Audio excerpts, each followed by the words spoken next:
Good to see you again. So as you can see, I've got two different bottles that are almost at the end of their life here in front of me. Two different ones by the Dalmore. One of them is the Portwood Reserve and the other is the Cigar Malt Reserve. And I've had these bottles for about 7 or 8 months now. Had enjoyed them with some friends, enjoyed them solo.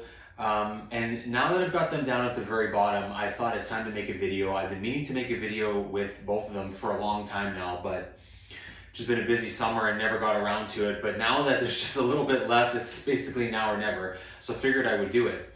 One thing I would love for you all to help me out and say in the comments is if you prefer having a video where it's head-to-head, one-on-one or versus, in just one video, or if you prefer to have a video where it's just one bottle on its own for the entirety of the video. I'm not really sure what I like doing more or what's better. I kind of so far prefer, I think, and have done more this versus that. But yeah, it might go back and forth unless it seems that it works out better one way over the other. But this one, I might even break this up with the editing process. I don't even know yet, but figured I would just talk about these quickly or hopefully quickly anyway.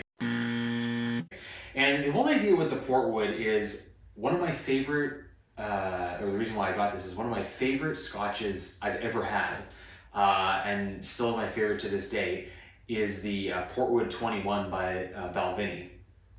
That whiskey is absolutely magnificent. However, unfortunately for us, mere mortals, that whiskey is getting really, really expensive. I do own a bottle of it right now that I bought, I think about 2 or 3 years ago, and it's still sealed. And I'm keeping that for a special occasion. That's one of 2 bottles that's open in special circumstances or case of emergency only. But the first time I had that bottle, I think I paid 250 Canadian at the time, and which was back then I thought absolutely outrageous for a bottle. I felt like an absolute idiot, but I really wanted to try it, and it stood up to the hype. Everything that I thought it would be, it was. And then that had to be, I don't even know, that was probably close to 10 years ago. Then when I bought the other bottle, I got it out of province for I think in the mid 3s, because here that bottle is selling for around 4 or more. So I got it for a really good deal, relatively. I mean, some people are still probably screaming at their computer saying you're absolutely out of your mind. So since I like that bottle so much, I figured I wanted to try and find something that was similar to it. And I've liked some of the Dalmores in the past. Like I like the 12 is pretty good. I didn't really like the 15, or I think I also had the 18 before. I wasn't really big fans of those, but like the basic entry Dalmore for what it costs, I find it to be a very, very good bottle, even though it's a little bit heavier on the sherry. So I figured, I would love to try the Portwood, among others, such as this, the cigar one, and see what it's like. And I thought, maybe I can compare it to the Balvenie and it'll be a good replacement. This one here is one of the few Dalmores that don't have an age statement. It's one of the very few ones that they make or have made with no ages on it. 46.5% versus the cigar malt is only 44%. So it's a little bit on the higher side there. Nothing too crazy, but I do find it to be a little bit different than the Balvenie Portwood. It's a little bit different overall, and this I seem to have estimated this almost exactly perfectly, and how much I left inside of these 2 bottles was just enough for a single dram of each. One other thing I gotta say about the Dalmore that I really do like, and I didn't like this at first when I first discovered the brand, say 10 years ago, is I do kind of like the presentation on the bottle with the deer or the elk head. But I do kind of, has grown on me. Now, on the nose, and I'm going off of the Scotchology website. They list it as port, honey, smoke, brown sugar, molasses, and raisin. Now, to me, anything, and again, this is a maturation in aged tawny port pipes. Now, to me, any port whiskey, I've always felt it's heavy on like the raisins and like that brown sugar type of stuff. Maybe more so like molasses or dates. But this one is, I would say, Scotchology, from what they said, is basically, I would agree with that wholeheartedly. Maybe not so much on the honey, but you're definitely getting a little bit, or not a lot, you're definitely getting that port, but a little bit of that molasses and a lot of that raisin, those dark fruits. Now, I was reading on a couple of those different websites what some of the tasting notes are, and they were saying that they found you really needed to let it oxidize in the glass to let it, otherwise you're just going to be getting all port. Now, I really do like port. I'm a huge fan of like Graham's Tawny Port. I love that stuff. Which is probably good because they say when you buy it and you open up a bottle, you're supposed to finish the bottle within like 1 to 3 days or something. You're not supposed to let it sit for an extended period of time because the oxidization can damage it and not bring out the flavors as well over time. So even if this was all port without the oxidization over, a couple minutes like they're saying, I wouldn't be one to complain or probably even notice it, but it might be a little bit strong and heavy for some. It does give off that characteristic of being a thick and heavy. Scotch might be good for, like after a meal or in an evening versus not something you'd want to have, like 5 o'clock or like with a steak. If you're having this at like a steakhouse or something, or with like a big T-bone or something, at home, ribeye, New York strip, might be a little bit much. I might stick to like a martini, some clear spirits, and then like a glass of red wine instead. This might be a little bit much if you're going for that. So I'm still getting, I would say, I'm not noticing any of the smoke that they're noticing or that they said, but definitely getting the brown sugar, molasses, and raisin.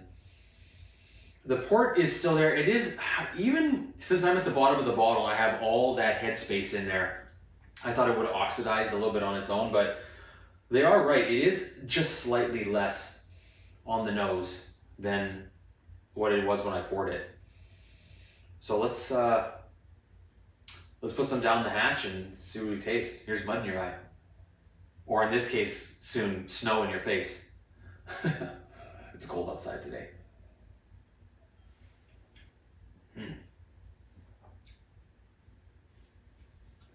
It's a very nice whiskey. I would say when you compare this to the Balvenie, which I still prefer, the Balvenie is definitely way stronger of a port characteristic. From what I remember, and also more so on those raisins and like molasses and dates and stuff like that, which is why I think I prefer it, because it definitely is that stronger port. If you're not sure if you're not sure if you're gonna like a port finish, this might be the bottle for you because it is lesser to a certain extent, and also with being a lot less price, it might be a good entry point for you to get into to see if it's something you like. On the palate, that website was saying honey, spice, grain, and ginger.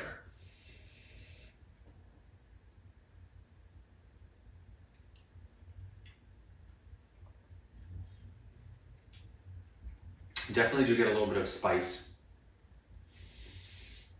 I can taste the ginger. I'm not really getting a lot of grain from there.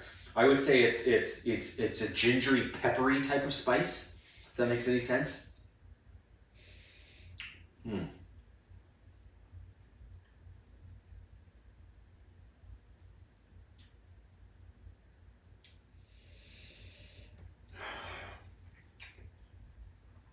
Now the finish is spice, chocolate, and apple.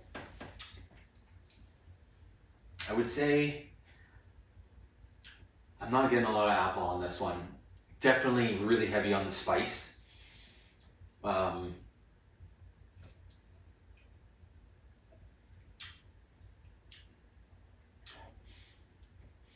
Very even little on the chocolate. Like I'm not getting, it's mostly spice for me. Even on the lingering afterwards, it's like, I would just say spice. Yeah, I'm not getting chocolate or apple at the end at all.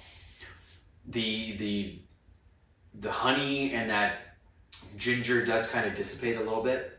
Even like on the nose, I'm not a lot of those ones on the nose the port, the honey, the smoke, brown sugar, molasses, raisin. I'm not really getting that either. And also, I just wanted to check one other site here, Master of Malt. Now they, on the nose, they say clove-studded orange, rich raspberry and prune, and a touch of sponge cake. I would say that's almost a little bit more accurate than the Scotchology. I'm definitely getting kind of like that sponge cake or like a fruit cake, Christmas fruit cake sort of thing, which kind of like what I was saying, how this is a richer Scotch and it might be good for in the evening. It also, one of the websites I was reading says it's a good like winter time, end of the year type of whiskey. Clove, yeah, clove studded. That's when I was reading the spice, I was trying to think of what that spice was. It's reminding me of clove. That's what it reminds me of. Rich raspberry, I'm not getting any of that at all. On the palate, again, this is Master of Malt. Chocolatey at first before waves of dried fruit and stem ginger notes appear. So again, they're both saying ginger. Their Malt Master saying chocolatey on the palate versus the other one wasn't. A touch of earthy bitterness develops later on. I was definitely getting that. Definitely. Balanced by runny honey.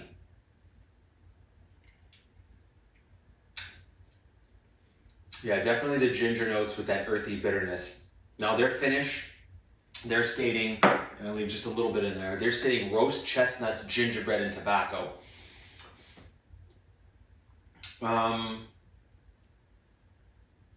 Yeah, maybe like roasted chestnuts, maybe with like mixed with like if you're standing on a New York street corner and there's like a guy smoking cigars and roasting chestnuts at the same time, I could see that with a lot of that spice, like that clove spice. That's what I would say. So now I'm gonna open the cigar malt. Whether this becomes its own video, whether I split this up or keep this in one, remains to be seen. Okay, now on to the Dalmore Cigar Malt. So the two websites that I'm going to go with on this one, Whiskey Unplugged, and again, Master of Malt. Let's see if I gauge this one accurately or not, like I did the last one. Pretty much, yeah. It's pretty much bang on, perfect amount for a dram. So, Whiskey Unplugged on the nose first smells the distinctive tobacco leaf, which should go without saying. Thanks for telling us that. And immediately explains the cigar malt angle.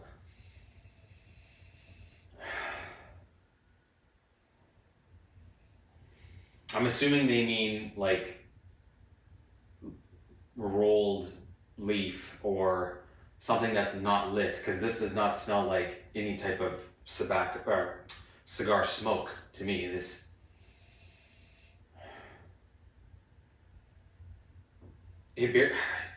To me, this doesn't even smell like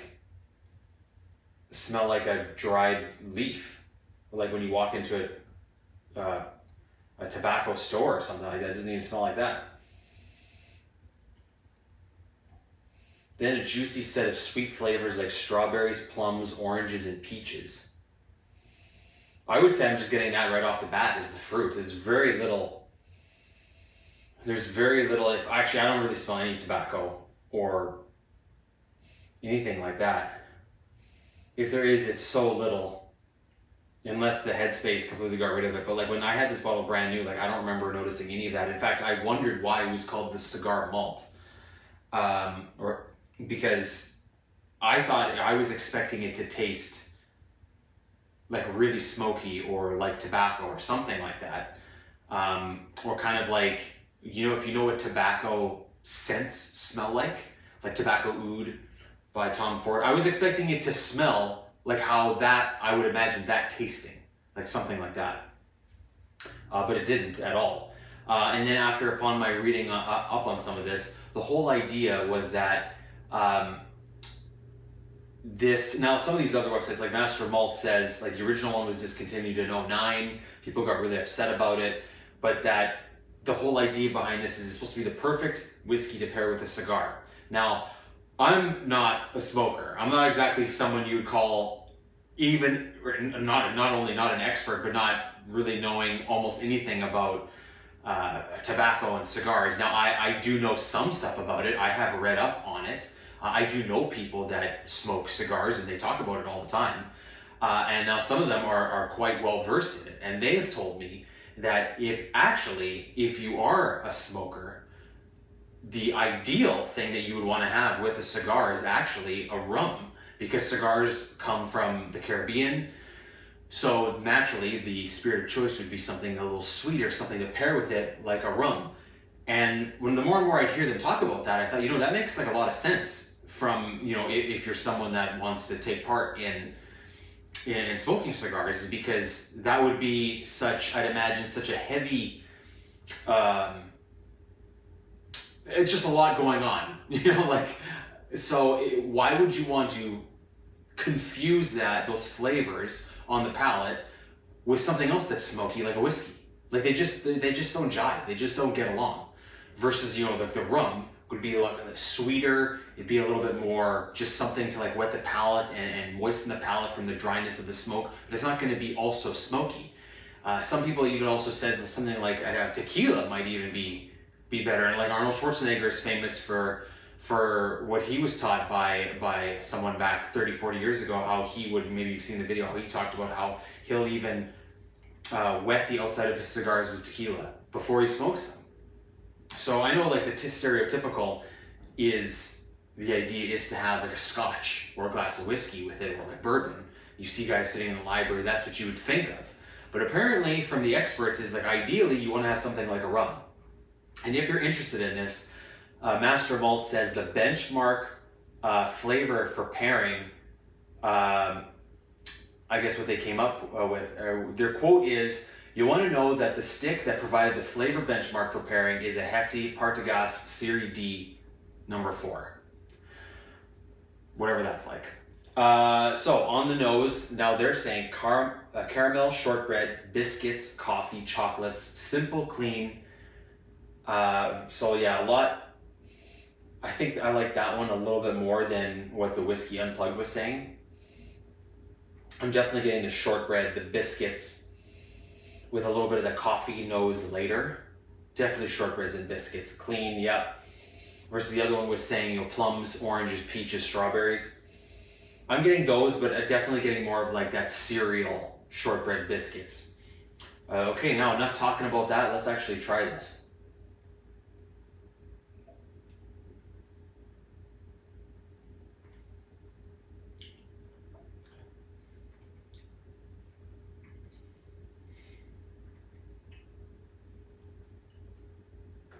Whiskey Unplugged says there's immediate taste that reminds me of struck matches.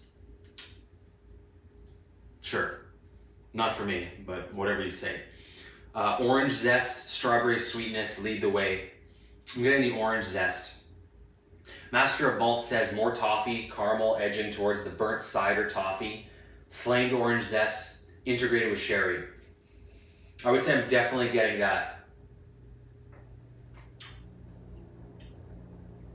Flamed orange zest with the sherry for sure, 100%. Whiskey Unplugged back to raisins, figs, dates, more oranges, joined with festive season's classic spice assortment of nutmeg, cinnamon, cloves, and ginger, ending with a Brazilian nut and dark chocolate combo.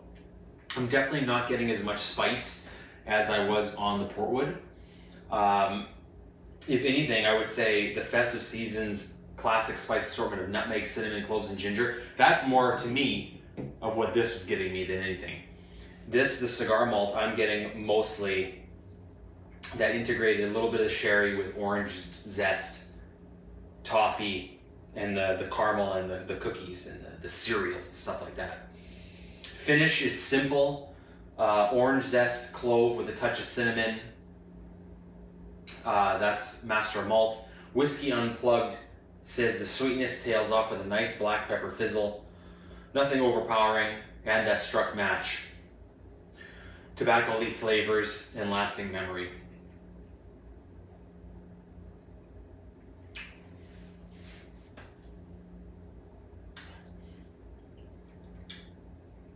I'm not I'm like not really getting tobacco. Like if you're not a smoker, don't let that scare you away, because like I'm not a smoker, and I'm not, like when you walk by someone who's having a cigar, or if you've ever been in a lounge and people are smoking cigars or whatever, like I'm not getting into that.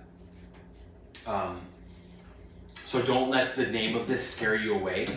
It is a very nice bottle. In a way, I almost like it more than the Portwood, which I never would have thought when these bottles were sealed right when I opened them. The Portwood is more my style. If I had to buy one again, I probably would buy the Portwood just because of the port finishing, and I do like that, but this is more of like a traditional, like typical Scotch, when it's got that orange zest and the cereal flavors and a little bit of the nutmeg, stuff like that. It's a little bit more traditional, so that's probably why I would get it, is because I really like mostly just like traditional type of Scotches, kind of like something like, you know, like that. But overall, if I were to buy any Dalmore, I probably would just buy the 12. It's a classic, it's a staple. These are both good, there's nothing wrong with either of these, but they are more expensive. I believe the Cigar Malt usually goes for around 150 Canadian, depending on what market you're getting. The Portwood, I honestly can't remember which one is more expensive. I think the Cigar Malt now is slightly more expensive, but I have to look it up. Well, maybe I'll put it on the screen, but yeah, they're both very nice.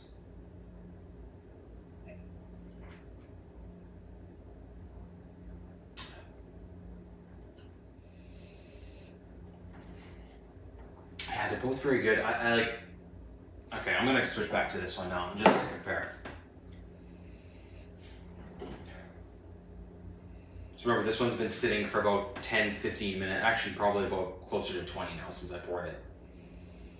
You're definitely getting more, like on the nose, it does remind me of like a Bowmore 18 or a Bushmills 21, like a lot of raisins and dark dried fruits, a lot. But it doesn't taste like that, which I kind of wish it did. And it's very, like a little bit of port, but like not a ton. I guess when you keep really inhaling there, I do get the port on the nose, but it's not as rich as, say, the Balvenie. Versus the Balvenie is like, oh yeah, it's like this could be a compliment to like a Graham's Tawny Port very nicely.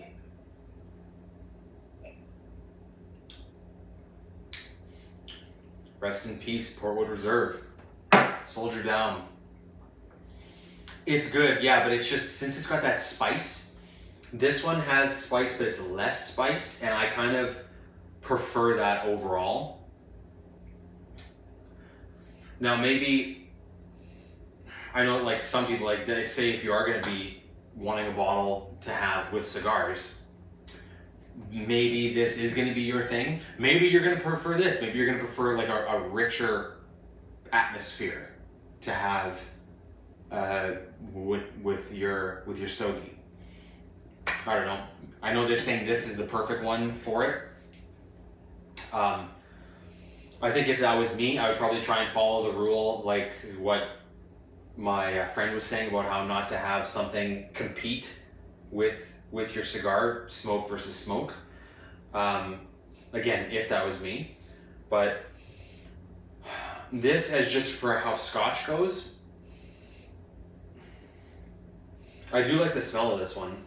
Again, this one I did like the smell, but I just didn't like the overall finish of it.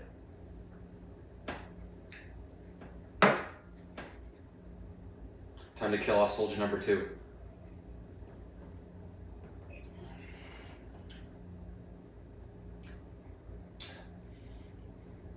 Yeah, I do like the Cigar Malt more, but not enough to buy it at the price point it is. Yeah. I still say out of the Dalmores, I probably still would stick with the 12 just because I find it like a nice overall, easy, don't have to think, just pour type of Scotch. Now, if you want to know more about the Dalmore, by all means, like look them up. One guy that he's a Dalmore ambassador is He Spoke Style, Brian Sakawa. You can find him on Instagram and on YouTube. He should be one of your go-to guys for men's style. I don't think I've found anyone online or social media, YouTube, Instagram, that is as close to the same philosophy and believing in things when it comes to menswear that I do as Brian. Where like basically that's almost like what I wish I could have been if I started social media 10 years ago. And I wish I could have done what he does, because he's so good at what he does. Everything is so elegant. He's such a wealth of knowledge. He created He Spoke Style, and everything is just so perfectly well done. Kudos to him for everything that he does. All his success is well earned. But then also, like, his philosophy is my philosophy when it comes to menswear. So basically, if you want to know what I think about menswear, I agree with basically 90% of the things that he says and does. There's the odd thing where it's kind of like, I don't know if I would do that. But for the most part, like, if you want to know what to stick by, he should be your man. Like, if you're ever in doubt, you follow what Brian says.